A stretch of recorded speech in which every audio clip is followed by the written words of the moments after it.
le ministre conseiller, je vous prie d'étendre mes remerciements à l'ambassadeur de la Tour qui m'a ouvert les portes de l'ambassade et notre maison pour cet événement spécial. Merci à mes amis de l'ambassade qui sont là avec nous ce soir et de la mission permanente d'Haïti. Maintenant, comment est-ce que je pourrais naviguer ce processus complexe de publier un livre sans l'appui d'une famille exceptionnelle? Je veux envoyer un grand coup de chapeau à ma femme, Marie-Carmen.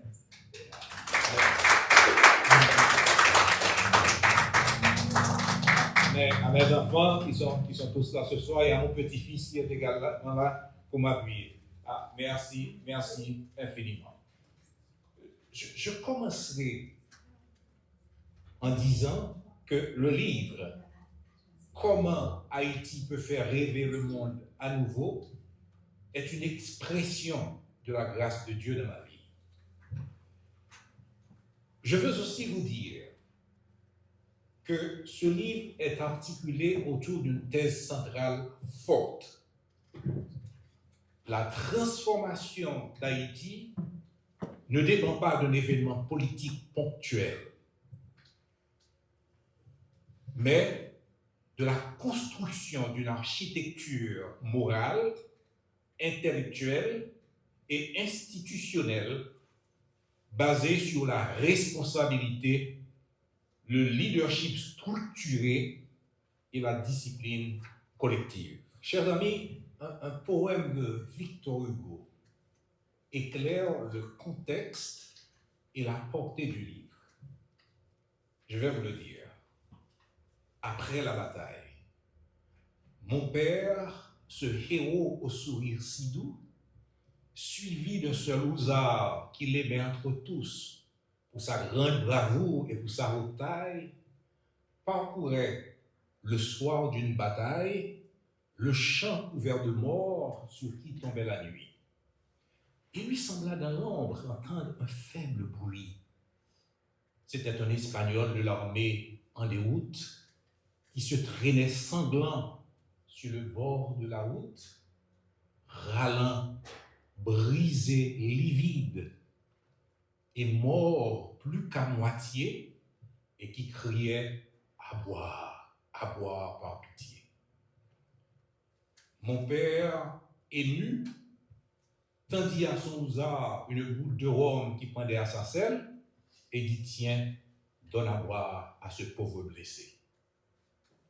Tout à coup, au moment où le Houzard baissé se penchait vers lui, l'homme, une espèce de mort, saisit un pistolet qui les traînait encore et visa au front de mon père en criant « Caramba !»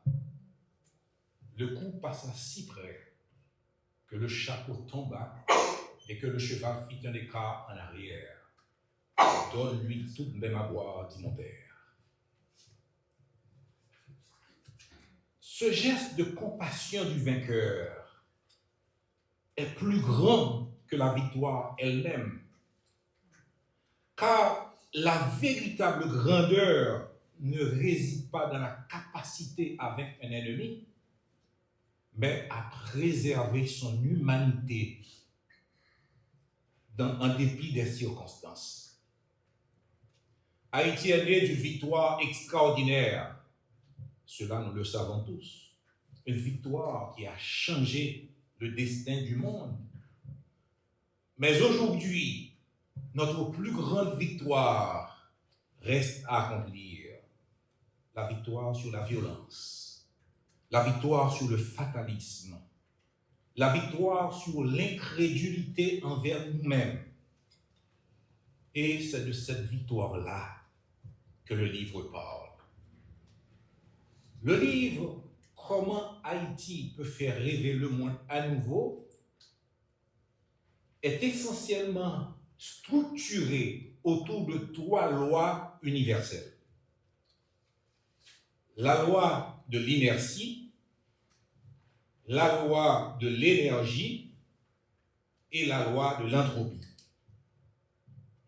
Ces lois gouvernent l'univers physique, mais elles gouvernent aussi les nations. Et elles gouvernent aussi nos vies. Première loi, la loi de l'inertie. La loi de l'inertie nous enseigne que tout objet au repos reste au repos à moins qu'une force n'agisse sur lui. De la même manière, une nation peut rester prisonnière de ses blessures, de ses habitudes, de ses croyances limitantes, à moins qu'une force consciente ne décide de changer sa trajectoire. L'une des plus grandes inerties qui affecte Haïti est notre rapport à notre histoire. Notre histoire est glorieuse et nous tendons à y concentrer notre attention plutôt que sur notre avenir. Le danger n'est pas de connaître l'histoire, mais non, le danger est d'y demeurer. Le passé doit être un point de référence et non un lieu de résidence. Haïti doit développer et préserver sa capacité à créer son avenir. Nous devons honorer notre histoire en la dépassant, en comprenant que notre destin n'est pas derrière nous, il est devant nous. Deuxième loi, la loi de l'énergie. La loi de l'énergie nous enseigne qu'aucun mouvement n'est possible sans énergie. Et l'énergie la plus puissante dans la transformation d'une nation n'est pas matérielle. Elle est philosophique, elle est intellectuelle, elle est morale. Chaque grande nation s'est construite autour d'une philosophie porteuse, une philosophie qui guide ses choix, qui structure sa culture et qui élève sa vision. Si nous voulons transformer Haïti, nous devons développer une philosophie nationale fondée sur la responsabilité, la discipline, l'intégrité et le respect de la dignité humaine. Nous devons aussi organiser notre leadership, en particulier les partis politiques. Les partis politiques ne doivent pas être des instruments de division. Ils doivent être des laboratoires d'idées et des instruments de construction et de cohésion. Ils doivent former des leaders, ils doivent développer des visions, ils doivent servir le bien commun. L'État doit assumer sa responsabilité d'encadrer et de financer au moins 2 coalitions de partis politiques en vue de l'apprentissage continu du leadership. Car tout s'élève ou s'effondre sur le leadership, pour reprendre un mot cher à John Maxwell. Mais il existe une autre source d'énergie essentielle, l'énergie de l'esprit. Pendant trop longtemps, nous avons négligé notre ressource la plus précieuse, l'intelligence de notre peuple. Une nation ne peut pas progresser durablement si la majorité de sa population n'a pas accès au savoir. Chaque enfant qui apprend à lire est une force de transformation. Chaque citoyen qui a accès au savoir devient un bâtisseur de l'avenir.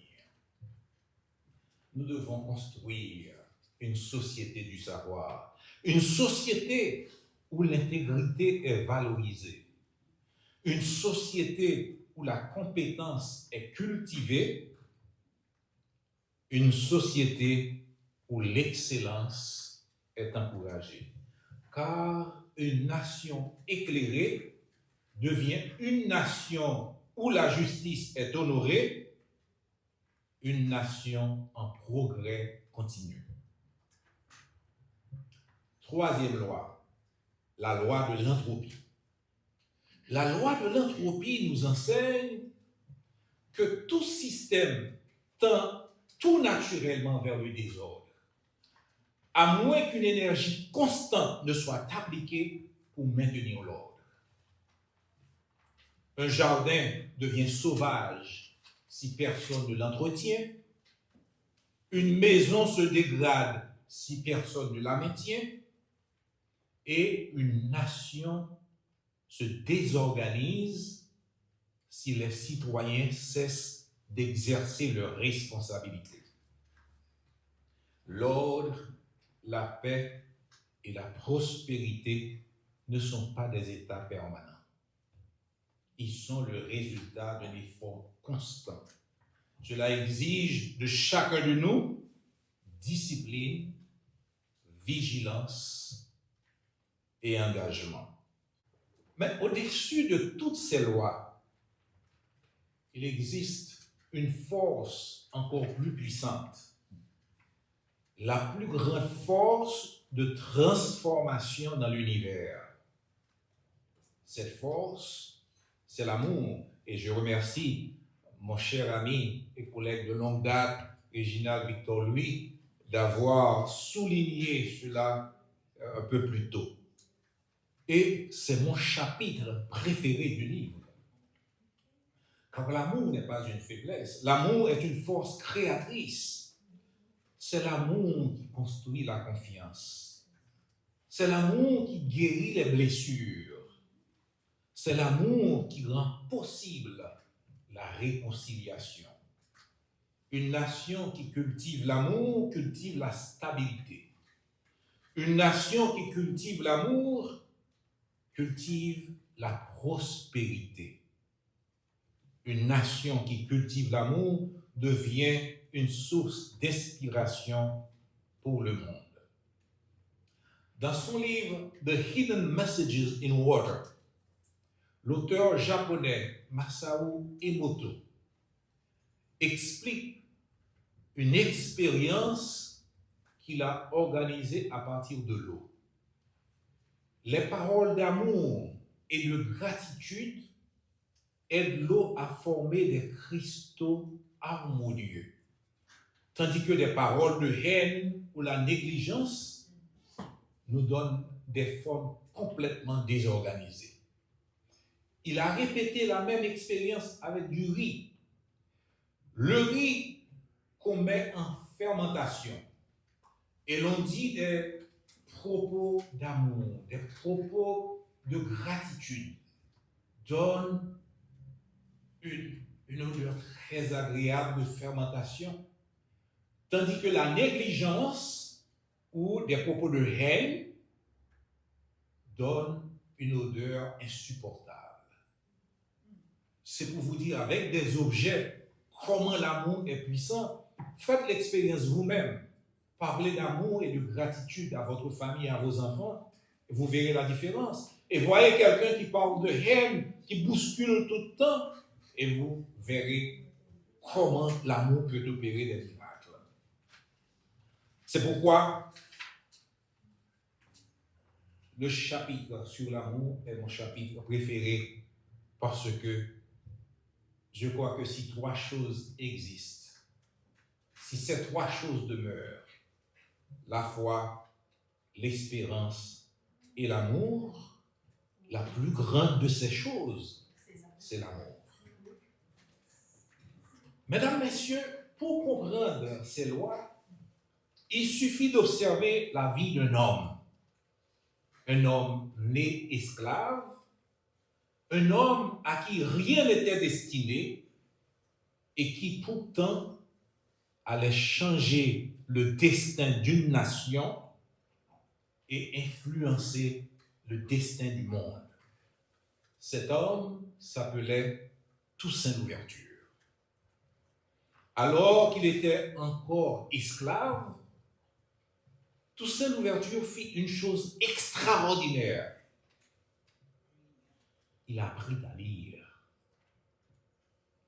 Ce geste peut paraître simple, mais en réalité, c'était un acte révolutionnaire. Car en apprenant à lire, il brisa la première forme d'inertie, l'inertie de l'ignorance. Il libéra l'énergie la plus puissante qui soit, l'énergie de l'esprit. À travers le livre, il étudia l'histoire, la philosophie, la stratégie. Il forma son esprit avant de diriger des armées. Il développa sa vision avant de diriger une nation. Son leadership ne fut pas un accident. Il fut le résultat d'une formation intellectuelle et morale.